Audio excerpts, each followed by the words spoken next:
Welcome everybody back to Optimization in Oslo. Today we're very happy to have Slava Kungurtsev here in Oslo. Slava is going to talk about some interesting applications of reinforcement learning. And yeah, we're glad to have you. So Slava, the floor is yours. Yes, thank you. So I'm presenting a work that is actually quite interdisciplinary. This is work, so my background is in continuous optimization, and this is work together with an engineer and someone working in the background in information theory, and using techniques that are going to be useful for things like predictive maintenance and other situations where you need to do some data collection and understanding at the same time as real-time control. And yeah, so these are the two people, and the work was published eventually in Neural Process Control a year ago. And with Jose, who is a chemical engineer, he used to be up at Trondheim, and Malcolm Egan, who's at INRIA. So first I'll give you the background, the engineering background. What is modifier adaptation? This is a technique that just comes from engineering, so probably a lot of you are not familiar with it. And then we noticed that this could be used, and Jose found a very clever way of using this technique to learn about the system. But then we realized there's even better ways to do it, and by conceiving it as a partially observable Markov decision process, it can suggest certain procedures to be able to do this sort of dual control estimation.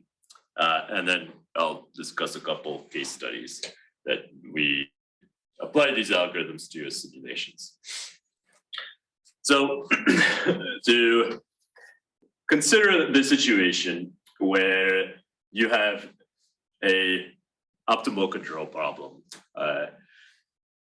that you discretize, you solve, and it's governed by some cost. Economic optimization means that cost can be of any form. It doesn't have to be a standard tracking objective. And so it's a standard optimization problem now with a control and with objective and constraints. Now, and discretized. So, and now consider now that the actual state is not known. There's not a perfect understanding of what is happening in the plant, but it could be that there are several options, several models that describe possible dynamics that are occurring in the plant. And these could be exact or it could be approximations. And a situation wherein that's particularly important in chemical process control engineering is in predictive maintenance. For instance, you want to know the status of an object in the plant. And when it degrades, there could be impurities in the system, and the dynamics qualitatively change. In addition, there could be impurities due to other sources, and they would also change the chemical reactions that are happening in the plants, and again change qualitatively the dynamics that are happening. Of course, you can imagine this to take place in other types of process control engineering besides chemical factories, that basically you have a fundamental uncertainty as to which of several hypothesized models is most faithfully explaining what is happening in the system. Now, the engineers came up with this thing called modifier adaptation. And the idea is that, well, you can, when you run a plant, meaning that you input a control and you do this iteratively, so you input a control, observe the state, and then solve an optimal control again repeatedly? Well, when you observe the state, then by looking at the actual state, let's assume you have perfect state estimation. By observing the state, well, if by looking at the difference between the state and the predicted state as given by the model, and there's also ways of getting a sort of gradient information with respect to the control of the state that you observe relative to, and compare that to the gradient of the state relative to the control given the model. Then you can kind of use this to basically decide, okay, then the next control is going to be the one that seems to have the least error, right? And if there's certain sort of assumptions, certain conditions, then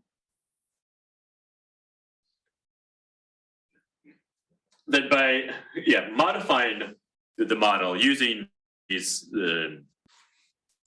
errors, so by just basically making a first order change of the function and doing this iteratively, eventually the very nice assumptions, the control that you get is actually one that is ideal for the real model that is taking place. Right. So you can basically iteratively adjust your model with this small adjustment factor this way. Of course, the actual guarantees come with problems that are dynamics that are fairly simple and nice and so on. But the important thing is that Jose noticed, though, well, in these situations where you actually need to know the model, and especially the situation where you need to know one model out of a discrete set, well, you can use these modifiers, as they're called. This is the difference in outputs, the real output and the predicted output, and the difference of the gradients of the output and the predicted output. Well, you can use these to also estimate what is the correct model. Okay? And so you can compute modifiers for your set of models and simply choose the one that has the least error as computed by these modifiers. And then the one that has the least, you say, well, that's your true model. And then you can proceed by that the next control, this is the model that you believe is correct. And so you. What was it on the previous slide, the last step? Yes.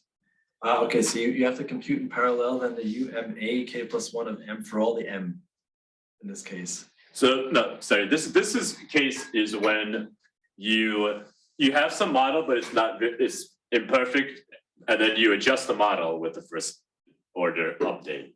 Okay. And then you continue to do this, you continue to update this, and so. Okay, so it's completely in parallel. It doesn't have any like model 1, model 2. Yeah, no, this is just you have some rough model. Yeah. Okay. But now you have a discrete set of models, and you want to figure out which of them is correct, as well as use it to control the plan. Now, the thing is,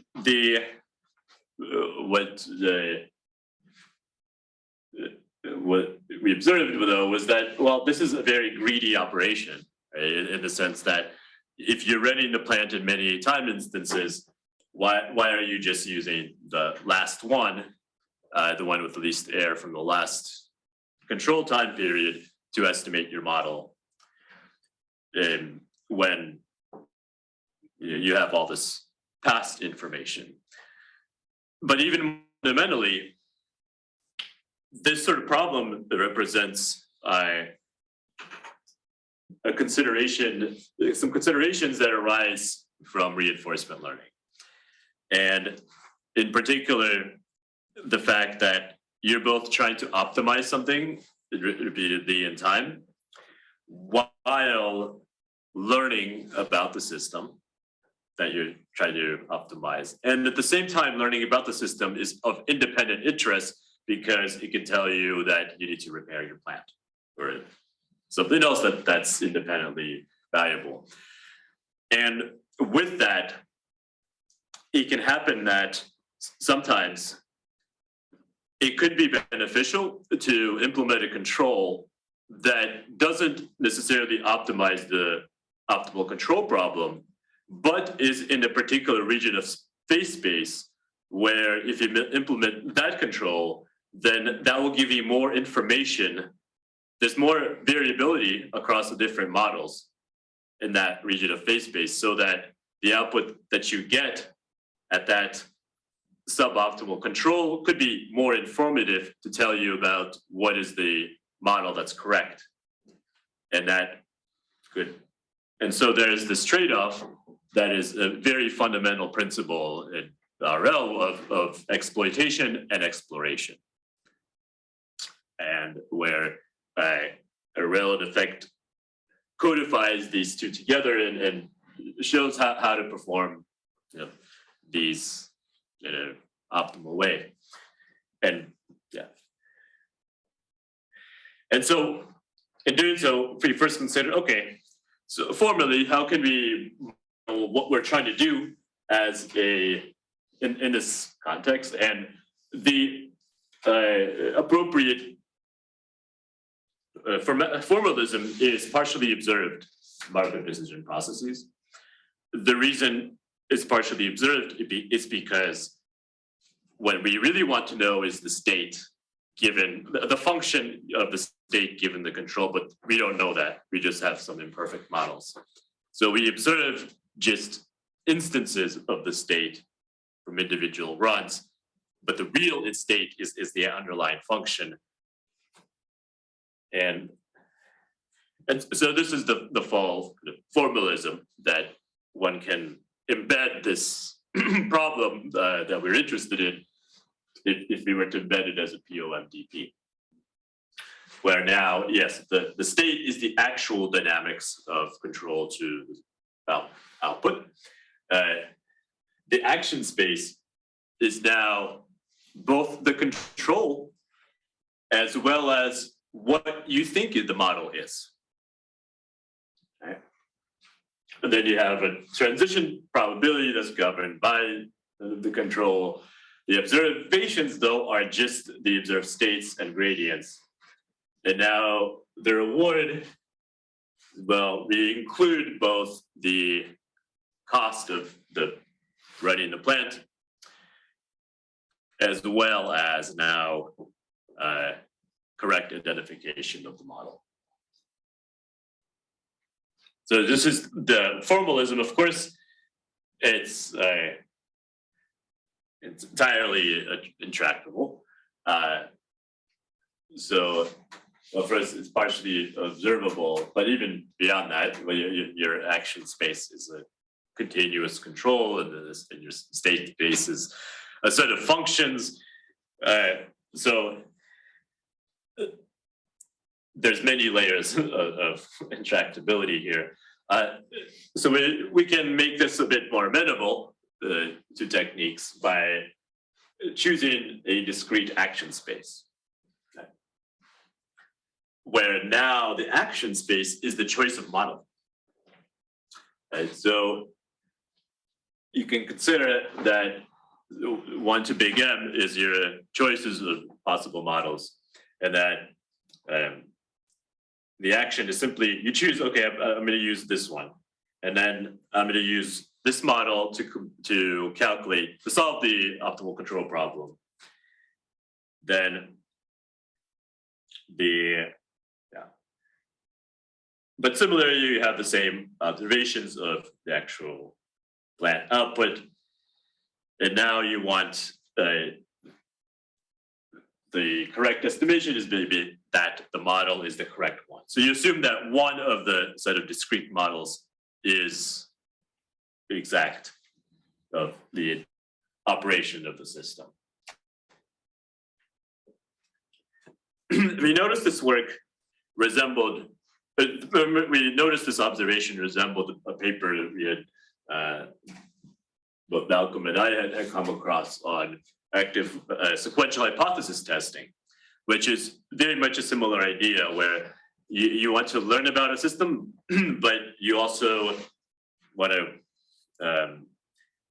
and in doing so, you need to consider that sometimes probing the system at different places will yield you different amounts of information of different quality in being able to discern across, discern a hypothesis test, or in our case, across different models. Now, the first thing, the thing to do is a natural Bayesian updating scheme for a belief vector, where we consider that there's a likelihood given each of the models, and we iterate on the belief vector as based on the observations.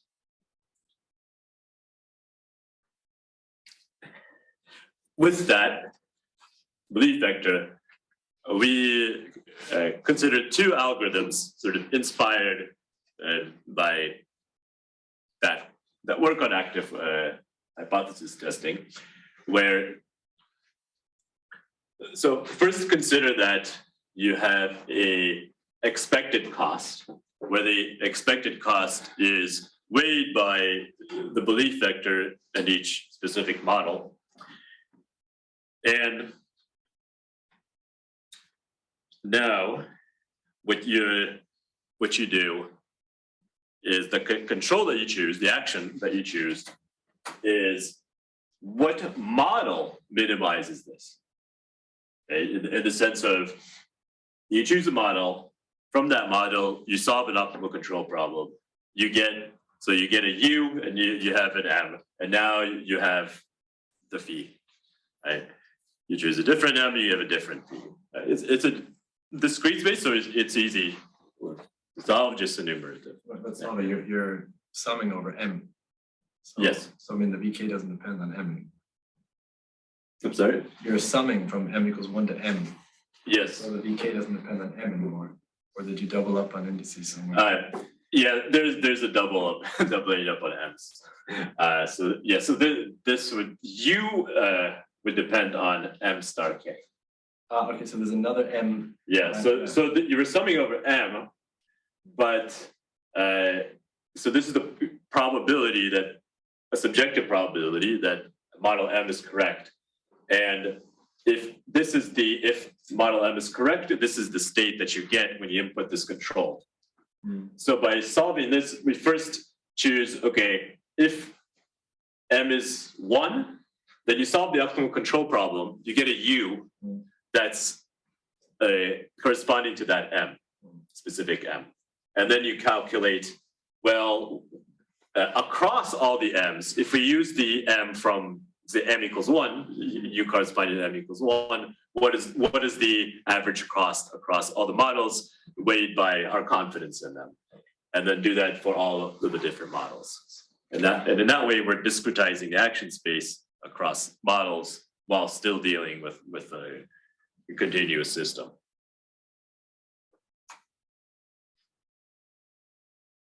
In addition, there's this is the point where our information theorists that worked on this helped us a lot, is this implementing this Jensen-Shannon divergence regularization. And this is a formula, a quantity that basically tells you how much exploration you're doing. How much information you get from implementing one control as opposed to another, right? As in how much, and how much information, as in how much uncertainty do you have about the dynamics in a certain phase space, as well as how different you expect them to be across the different models. So if you do something in that region, how much does your information entropy decrease? And in some appropriate sense. Right? And so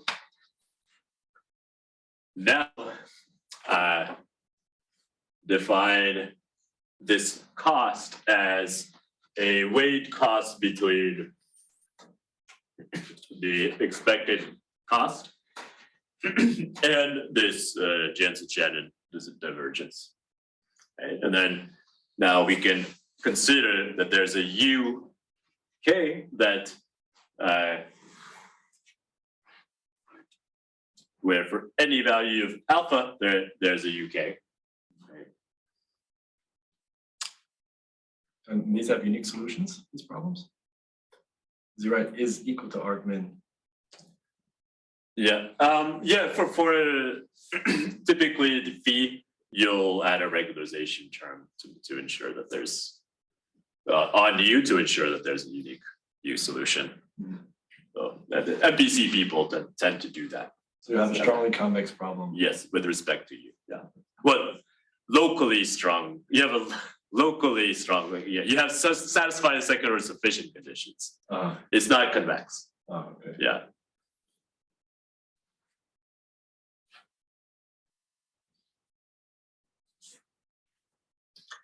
Yeah, and now you can consider you parameterize U by alpha, and now you have a one-dimensional problem by picking the alpha, which gives you the U that modernizes this function the most. Yeah, and then the model that you choose is just the that maximum posterior along the belief vector. Okay, so now we'll look at some simulations and results of these procedures. And so this is a schematic of just the baseline approach, which is the original modifier adaptation based greedy approach that Jose came up with originally. And it basically, yes, so you can have a disturbance, you have a control that goes into the plant gives you an output and a gradient estimate. Then from that, you pick the best model in a greedy way. You do any decisions you need to do and repeat. And so what changes now is you update a belief vector, and the control is chosen from the expected costs or the expected cost plus Jensen-Shannon divergence. The first example is a continuous turret tank reactor. This is something all of the chemical engineers work with all the time. They love this thing. I can't explain the chemistry too much about it, but basically it's a reactor, and where we consider that there's a few possible reaction systems happening,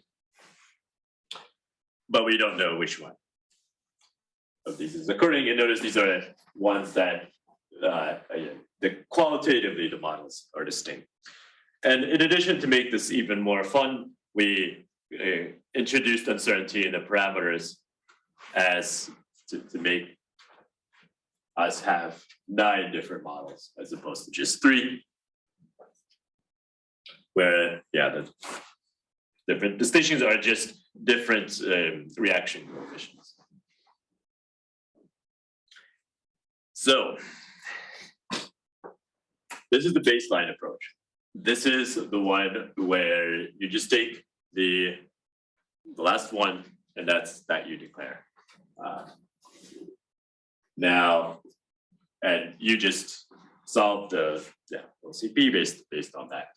Now, note that you're not really the model with the highest probability is constantly changing. Now, it's concentration between 3 of them, but so this year, after initially you discount 6 of them, but still you get no precision across between those three. Even though you're still operating the plant. Okay. What is this thing here in the lower left? What is that? Yes, the upper left is the model chosen. The lower left is sort of the average of the historical choice of the optimal model. Yeah, and then this is what your control is, and then this is the cost function. Where so you have optimal and actual. Now, with the cost minimization, you note that you're identifying the model correctly very early on, and the correct model dominates your belief vector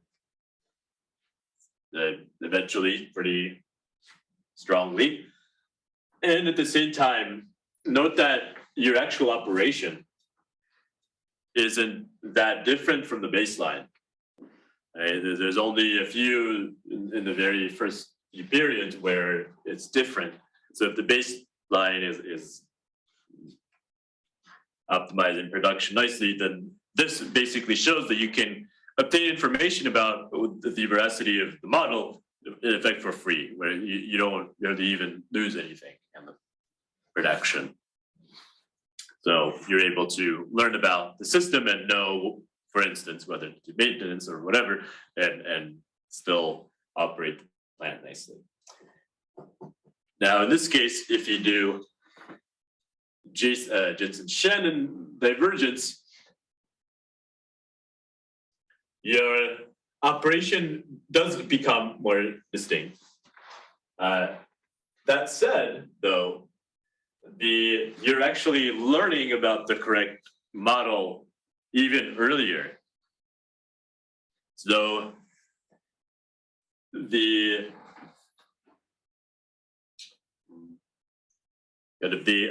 ideal operation might be sort of a bit more chaotic and imperfect in the beginning, but by learning the correct model, you're operating it fairly close to its optimal. Now, here's another case study of subsea gas compression. So I think this was, I think Jose was at the time funded by Subsea Gas Norwegian grant. So when he was at NTNU, so he dealt with a lot of these models. And this is a situation where you have a compressor that's degrading. And in its degradation, it goes through three states of being a healthy compressor, being a partially degraded compressor, and being complete degraded compressor. The dynamics of the plant are changing with each of these. When it's completely and fully degraded, then you should not be running the plant. You should shut it. Anywhere before that point, it's still capable of extracting and being useful. And so you'll even have these sort of partial, and there's an intermediate state where there's no true model that's the case. But at the same time, if it's not completely degraded, you still want to squeeze output from this thing. You want to use it just up to the point where it breaks. Not after, really. Then you'd be breaking more things in the plant. but also not too much before, because then if you replace the compressor, well, you're potentially wasting use of that compressor. Potential use of that compressor. And yeah, that's some. Okay. Yeah, so baseline algorithm is actually all three right here. Sorry. Yeah, so the left, you have the baseline algorithm. So again, the dark regions, the pure state, so it's healthy, partially degraded, fully degraded after time period 200. The baseline model is very conservative. It shuts down the plant for the time period before it's fully degraded. The expected cost minimization is more accurate in predicting which of the choices is correct. However, it's also fairly conservative.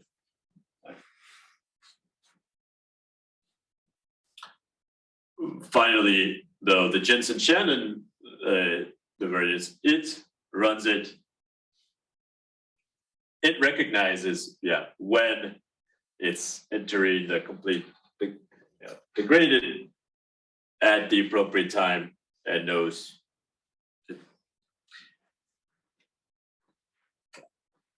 it's most accurate in terms of knowing when it's fully not functioning. And in doing so, you can run the plant for longer and stop it shut it down at the right time rather than too late or too early.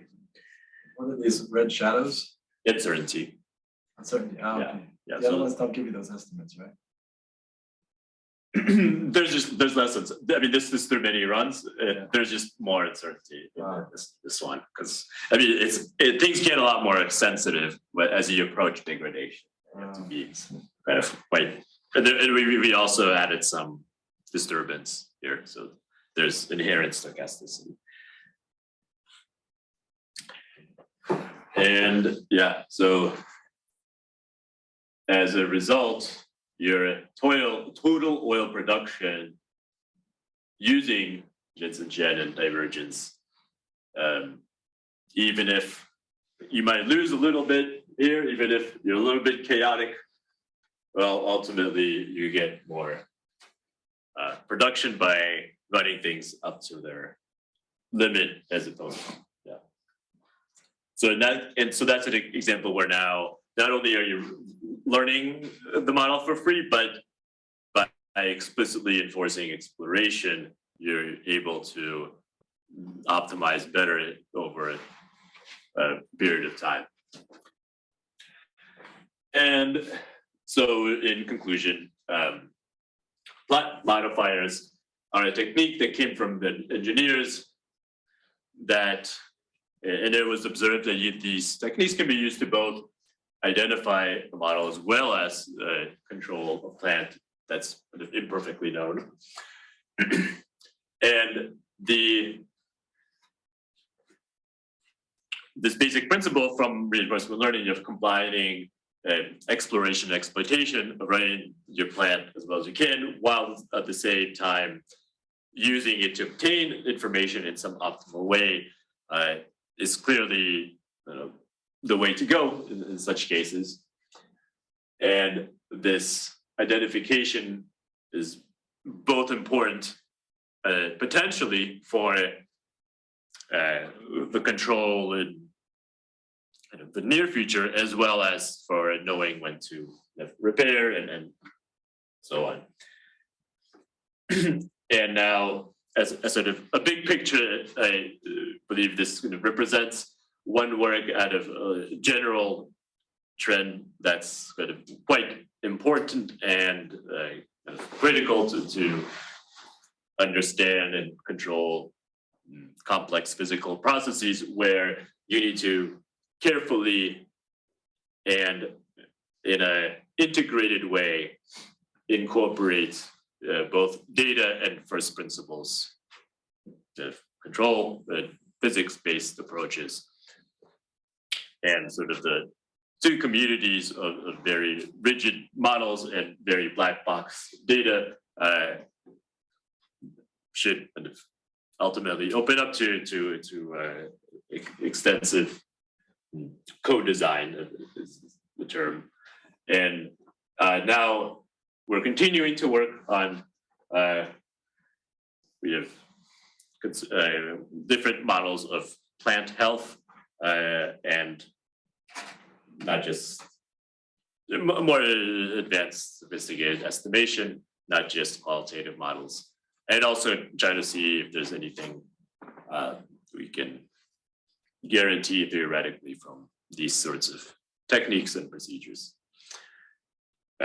So I hope this was interesting and informative and gives you ideas for your own research now and in the future. And thank you for listening. Happy to take questions. Okay, thank you, Sava. So I have a few questions. So in your examples, you had maybe 5 or 6 models. Right? Like how many models could you really take? Like how big could you sort of parameterize that that model space, that action space, as you call it? That in general,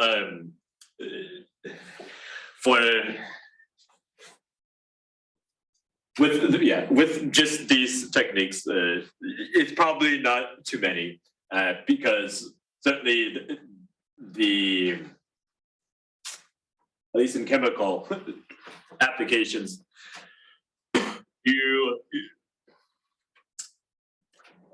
you don't want to be too uncertain. The products are quite sensitive, so you want to be fairly certain fairly soon.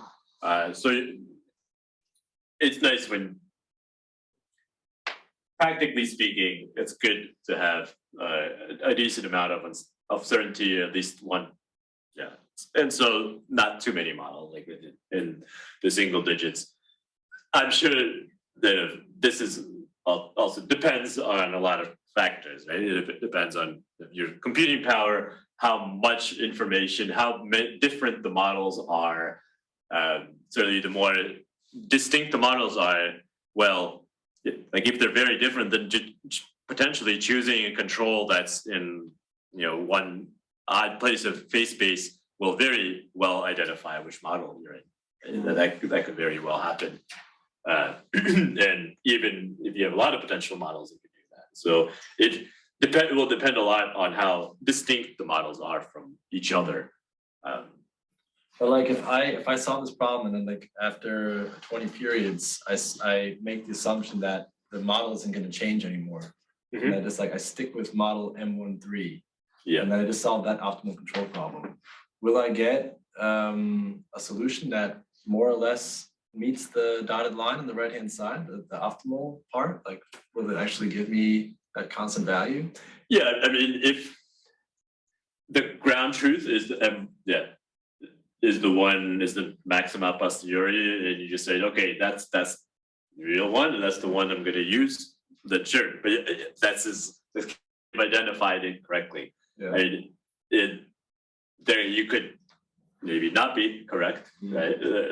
And also states can change over time, and that might be. This would be particularly useful over long time horizons where the state of the plant could change. So you could very well run it, it's in this particular dynamics for like a year, but then you can notice something can change because of some impurity that's flowing into the system, or that suddenly things are changing because something's being degraded that needs to be repaired.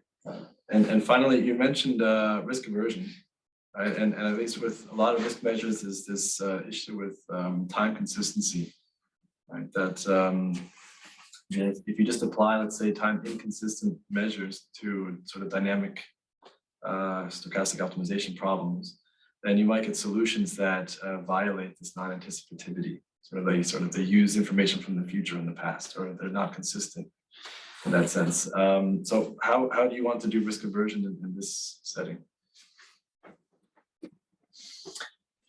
So, yeah, this is, at the moment, we're actually, risk aversion is more a loose sense that we're working on. Yeah. Risk aversion, now we're thinking in more in terms of how okay are you with being imperfect versus an imperfect and inaccurate state estimation or not. Risk aversion as in the sense that you're more familiar with of like a risk measure into the stochastic optimization problem is something we've discussed, but at the moment where it's not a near-term consideration. Yeah. Okay. So yeah, the technical aspects we haven't. Great. Any questions, Adrian? So if the state estimation that you're doing is kind of an inverse problem, and that might be like an ill-posed problem. Have you thought about that? Like how, if it's really hard to actually estimate the state from this data that's somehow included in your cost function, or that if it's sort of an unstable process to do this? In many cases, that's the situation. Like it's the inverse, or state estimation is harder than solving the forward problem.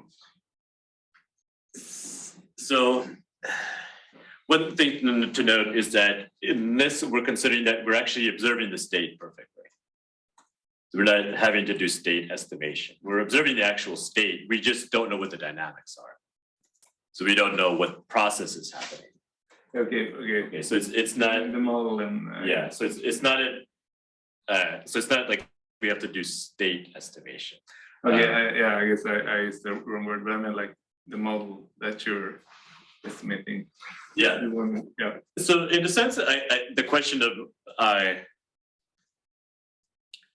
there's a few things to note there. So first, in relation to the first question he asked, where how many models do you have? Well, certainly the fewer models, the more models you have, the more ill-posed it can be, where you might not have a convergence of your belief factor that, for instance, you see here. Maybe you're still using these algorithms, but the models are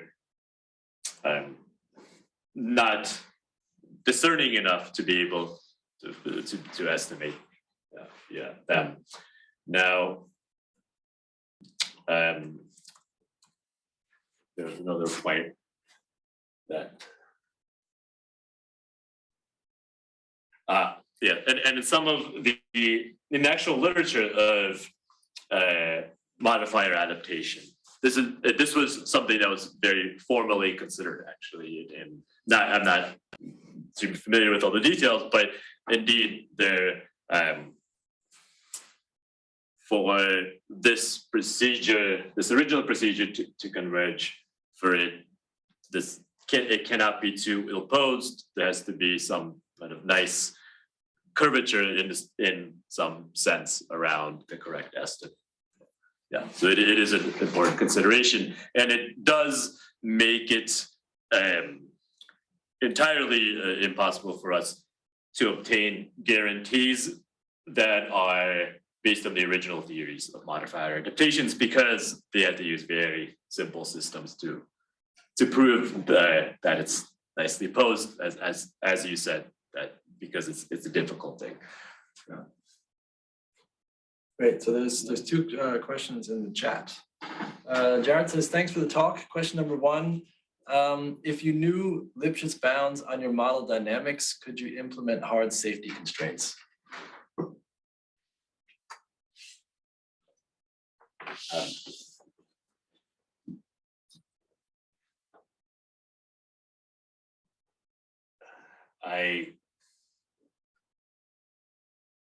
it feels a bit unrelated to the question. I guess it's an interesting question. I don't know offhand. It doesn't feel too related to.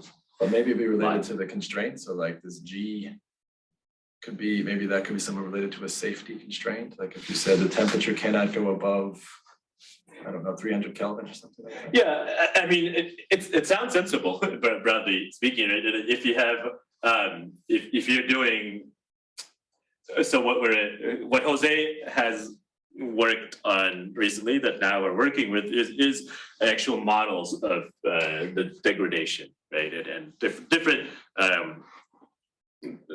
deterministic and stochastic models of how a plant can degrade. And so, and in sort of our discussions, indeed, in applying this exploitation exploration framework for these problems, the exploration can become problematic because if you explore in the wrong place of phase space, you break the plant, and that's very expensive. So, in a sense, you want to do safe reinforcement learning, and a lot of that to do approximate safe reinforcement learning, and a lot of times to do that, you do need some prior information that gives you certain barriers that ensure the safe operation. And certainly any accurate, even if imprecise, a worst case robust measure of the degradation that you input as the constraint to make sure you don't explore in a place that you're fairly confident would break the plant is something one has to do exploration in this context. I could imagine that estimating Lifshitz constants could be a technique that would inform these possible approximate hard constraints. Great. And then the second question, also from Jared, was: could you extend your framework to parametrically describe models in a similar method to adaptive control? I don't know if I understand the question. Yeah, I'm not sure. I mean, maybe Jared could explain. The thing is, I don't trust my mic to give us feedback, so I have to sort of interpret either what he says or he types it up. So, I mean, I guess I could imagine if you, in a simple sense, had a parametric differential equation, right? So instead of having one model, you'd have one model for all different possible values of viscosity parameter. Maybe that's what he means when he says parametrically described models in adaptive control. I'm not quite sure otherwise. Okay, I'm gonna try to. Oh, he says this is a discrete set of models, 3 each in dynamics. Yeah. So I guess he's saying like. Okay, let me try to interpret this and. An example. And I guess this would be a good idea. But let me try to interpret. I think perhaps now, if you don't have a discrete set of models, but you have an uncertain parameter, right? And then,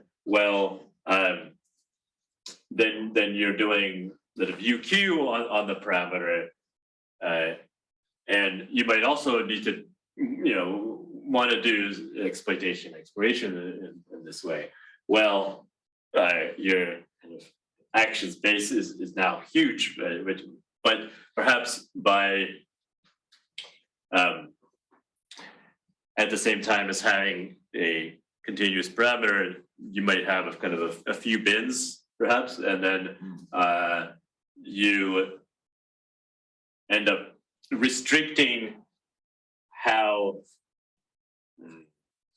with how much precision you look into each bin adaptively, and you're kind of more confident, you more seriously consider one kind of bin of the parameter space adaptively as you keep doing the control.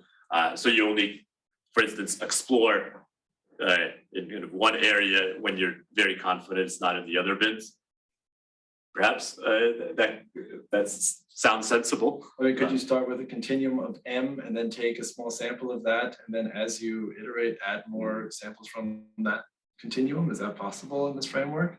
Because that would correspond to what you were saying earlier with like things can change, or plans can change. Right? Yes, yeah, it sounds sensible. Yeah, as a sort of particle type approach. Yeah. Yeah. Would that help, Sharon? I'm not sure if you answered the questions or if we interpreted them correctly. Yes, thanks. Okay, excellent, great. So let's thank Slava again. And there'll be another OiO seminar after Easter at some point. So, see you then.